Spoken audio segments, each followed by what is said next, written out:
Pemirsa, kami sudah tersambung dengan salah satu tim pengacara dari Brigadir Yosua. Ada Yonatan Baskoro di sini. Selamat pagi, Pak Yonatan. Selamat pagi, Mbak Maria.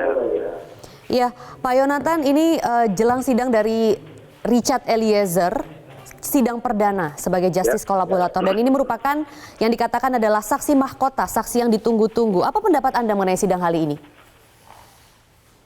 Ya, saya berharap pada persidangan perdana ini tentu sebagai saksi mahkota, RE ini harus mengatakan semuanya secara terbuka, secara jelas, dan konsisten terkait dengan apa yang sudah disampaikan oleh yang bersangkutan selama ini.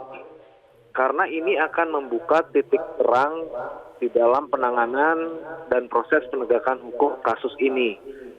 Selain itu juga memang tanggung jawab besar yang diemban oleh Richard Eliezer ini telah mengajukan diri sebagai GC.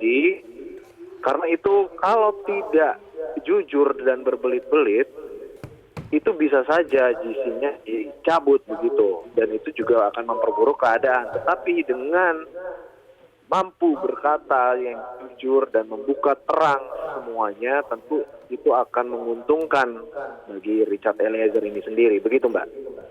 Iya, Mas Yonatan, tapi kalau dari tim kuasa hukum dan juga pihak keluarga dari Yosua Huta Barat sendiri, apakah meyakini peran dari Richard Eliezer sebagai justice collaborator hari ini? Mengingat sebelumnya kalau kita lihat ada sempat pergantian BAP 4 kali begitu. Nah, menurut Anda nantinya ini akan seperti apa perannya sebagai justice collaborator? Ya, kalau dari kami keluarga sebetulnya kami sudah pasrah dan kami hanya bisa berserah kepada Tuhan ya. Tetapi kami masih menaruh harapan karena kami melihat ke belakang dari beberapa yang disampaikan oleh Richard Eliezer ini, meskipun dia sudah beberapa kali merubah keterangannya, tetapi yang paling akhir ya yang mendekati persidangan ini itu sesuai lah. Kami menganggapnya itu memang jujur begitu. Nah, terkait dengan apa yang akan disampaikan nanti, yang tadi seperti sudah saya sampaikan, keluarga dan kami pada persidangan kali ini kami ingin sekali melihat Richard Eliezer ini berkata sesuai dengan fakta yang ada, karena memang harapannya kalau kita lihat saksi yang bisa kita harapkan hanya Richard Eliezer begitu. Dan jangan pernah takut begitu. Ya.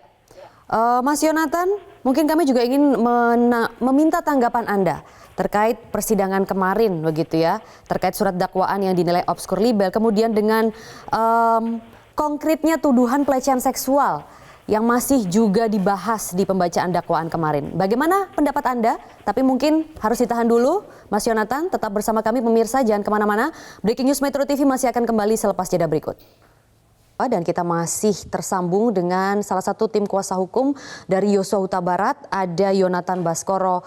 Mas Yonatan, boleh kita lanjutkan? Mungkin saya ingin minta tanggapan Anda terkait dengan evaluasi sidang kemarin. Bagaimana tanggapan dari Anda yang kuasa hukum dari Verdi Sambo ini mengatakan bahwa tuntutan dari JPU atau dakwaan dari JPU, maksud kami itu adalah obskur liber atau tidak lengkap, tidak jelas, karena hanya berdasarkan satu keterangan saksi. Ya, kalau obskur libel itu artinya dakwaan yang kabur atau samar-samar begitu. Tetapi menurut kami gugatannya adalah gugatan yang telah memenuhi syarat formil. Dan menurut kami juga dalil gugatan yang disampaikan oleh pihak kejaksaan itu sudah tajam dan jelas. Dan kita juga syarat percaya. Atau juga syarat material, Mas Yonatan? Ya, semuanya sudah terpenuhi, ya menurut kami. Jadi ya itu hak penasehat hukum dari Verdi Sambo untuk melakukan pembelaan, dan itu menurut saya wajar-wajar saja. Tetapi yang ingin saya sampaikan di sini tajam dan jelas, ya. Apa yang dimaksud dengan tajam dan jelas?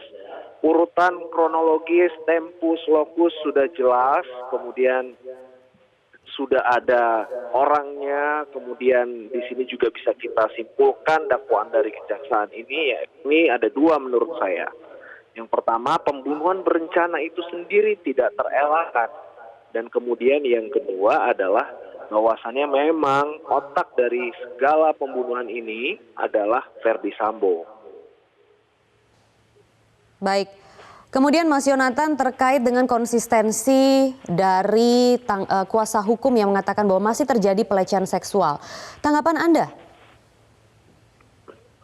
Ya Mbak, jadi motif pelecehan yang terus diangkat sampai kemarin itu bahkan, itu menurut kami hanya sepihak dan itu tidak ada buktinya. Dan menurut kami ya itu adalah salah satu bagian strategi upaya untuk meringankan hukuman. Ya. Ya. Jadi menurut tim kuasa hukum dari Yosua itu sah-sah saja ya dilakukan dalam persidangan dan hal yang lumrah begitu? Ya silakan saja, tetapi harapan kami untuk penasihat hukum dari F ini harusnya objektif. Jangan membenarkan yang salah gitu. Jadi kami berharap silakanlah melakukan pembelaan tetapi yang nyata begitu. Sedangkan kalau misalkan masih mau diangkat-angkat terus ya silakan, tetapi mana buktinya begitu. Jangan sampai nanti justru jadi pertarungan saksi ahli begitu seperti kasus-kasus yang sudah. Gitu. Kami juga optimis lah sama kejaksaan yang ketika sudah mendakwakan pasal 340 tentu sudah memiliki strategi dan pembuktiannya juga akan matang di persidangan. Baik, terima kasih Yonatan Baskoro, tim kuasa hukum dari Yosua Huta Barat sudah bergabung di Breaking News Metro TV.